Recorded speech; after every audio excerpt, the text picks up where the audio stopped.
Hey guys, what's up? Welcome back here to today's edition of Intuitive Angling, and much appreciated you guys checking out today's video and spending some time with me. And guys, today, just like the title said, man, things are fixing to get ugly in this sport over the next foreseeable future here. I don't know how long it's going to take, but man, there is something that I saw today on the lake that it sort of verified to me what's going on that needs to be talked about. So we're going to get into that in today's episode, and as usual, I'll be very curious to get your guys' opinion on that as well. Also, guys, so I'm trying to do this video on driving. I do have my phone on a mount, so all you guys out there that say I'm distracted driving, I'm not. I've just got my phone in a mount, but I don't got any air conditioner in my truck right now, so I've got the windows up and it's like 95 degrees, so it's not too noisy here. Also, guys, for get started, a couple quick things. Just want to invite everybody to please swing by and check out my summer Fish the Moment lake map breakdowns we got on the Fish the Moment website. Not only summer, we got them for all year long, guys. These are great resources to learn more about your favorite lake and get some good fishing spots on your favorite lake. These are maps. It's taken me years to build them for Fish the Moment, so I'll put that link in the description. And also, guys, actually, I'm coming off the water from an on-the-water lesson at Table Rock right now. If you guys are interested in booking an on-the-water lesson, just shoot me a private message on my Facebook page, Randy Blaukat Professional Angler, and I'll get you the info for that. And thanks for putting up with the plugs there, guys. Okay, guys, here is what is going on here, and I sort of want to talk about this in detail a little bit. We have got a serious problem with overuse on our lakes in the country, on our lakes across the country, and I mean a serious problem. Now, today, and it's not just today, I've noticed this over the past couple of years, and I've noticed it all year long, not just during certain times of the year. You have got a situation where we have got an ever-expanding number of people using these lakes, and I'm not talking about, bass anglers too. We got so many tournaments going on out there. You got recreational guys. You got more pontoon boats than I've ever seen on the lake. You got wake boats now. You got jet skis. It was literally like a dang washing machine out there today. And it's not just because we're coming up on 4th of July weekend. It's like this every weekend. And here's the difference, what I'm talking about. When I first started coming down to Table Rock Lake with my mom and dad back in the late 1960s, we'd come down, during the summertime, just like this, and throughout the course of an entire weekend, we might see 10 boats, maybe 10 boats here on Table Rock. Guys, today, if you go out on any weekend, you're going to see thousands of boats. It's like that all over the state of Missouri. I'm sure it's like that on a lot of lakes that you fish as well. It is something that has just exploded. Now, here is the point, what I'm trying to say with this. It's like, look at what has happened over the past 50 years when I used to go out to the lake and see 10 boats all day long on a, holiday weekend or whatever, and now you see thousands of boats. What is our lakes going to look like another 50 years from now? If you have, like today, the lake was a dang washing machine. If you have it, the lakes are being overused by so many different people out there. What's it going to look like 50 years from now? It's like, it literally, you won't even be able to go on the lake. There'll be so many people. So what are we going to do about it? Because here's the reality of it. Human beings are overpopulating the planet. There's no doubt about that. We've got over 8 billion people on this planet. It's expanding like crazy. We've got a finite number of resources, so we've got a lot of challenges with that.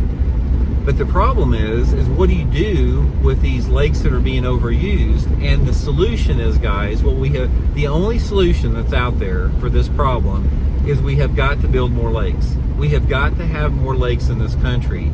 And if we are able to pass a spending bill like the House and the Senate did yesterday that adds $4 trillion to our debt and opens up over 100 million acres of our public, federally protected lands for sale to private individuals in foreign countries, if we can do that, we can build new lakes in this country. What we have got to do in this country, we have got to have some type of political legislation put in place by somebody that is politically friendly to bass anglers and outdoor people, hunters, bass anglers, and that type of stuff, that puts forth and passes some type of legislation to designate funds to allow more lakes and reservoirs to be built across the country. Now, here's the thing about it. It's like if we added like 500 or 1,000 more lakes, you know, medium to large size lakes in there, look at the pressure that's going to take off our existing reservoirs. Not only the pressure, but it extends into the recreational fishing, the sport fishing, the ecotourism. There's so many benefits from that. Now, from an environmental standpoint, yeah, there's stuff that happens when you dam up lakes and rivers. You're going to change an ecosystem. But the thing that you have to realize here is when you change an ecosystem, like by damming up a lake or a creek or something like that, you also create a new ecosystem that is actually more sustainable over the long term. Because once you build a lake, you can't build on the lake. I mean, unless it's allowed, you're allowed to have docks and houses up on the shoreline, which that's easy to stop. I mean, if the lakes are funded and built by the Corps of Engineers, you know, they can put limitations on how much development is on there. But the thing about that is when you talk about the potential environmental and economic benefits, recreational benefits that come from building more lakes in this country, I don't understand why we haven't done it. Because here's the thing about it. Guys, you know why there are thousands of boats out on the lake today, and why there's thousands of boats and more people using lakes than ever before, is because human beings on a primal level, they need to be connected to nature. And going to the lake or going to the park or whatever like that, that's one of the last refuges we have to be around nature and be, you know, immersed in nature. So we need to have that. And while, you know, ideally the best thing that you could have on that is like pristine wilderness, you know, lakes offer a diversity of different options for people to enjoy nature. People that don't want to rough it and don't want to camp out, you know, you can go to the lake, you can enjoy a lot of different activities out there, fishing, boating, skiing, jet skis, kayaking, whatever you want to do. There are literally a list a mile long of advantages about building more lakes in this country, and there are zero disadvantages.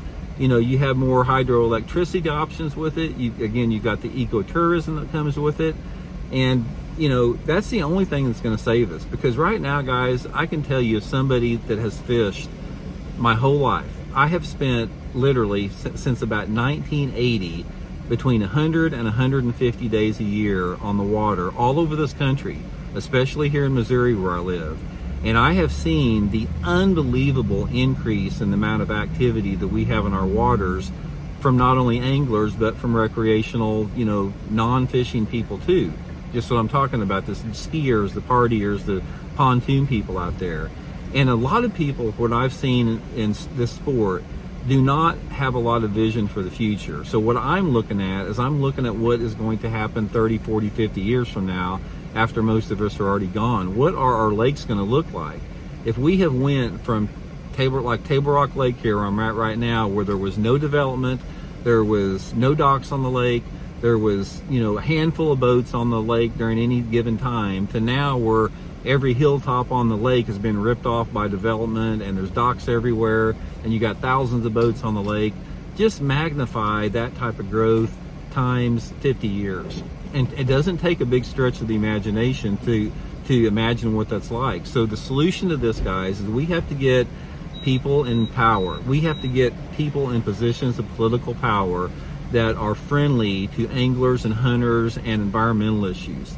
If we have somebody like that is articulate and can push for the voice of anglers, of people that enjoy the outdoors people in general, and push for that legislation to give us a more and a larger playing field and to protect that playing field from development, I don't see how anybody can't get on board with that. If you're an angler out there, I do not see how you could possibly not get on board with having more water, having our environment protected with more stringent regulations on it, and just, you know, catering to that need that we have to reconnect with nature.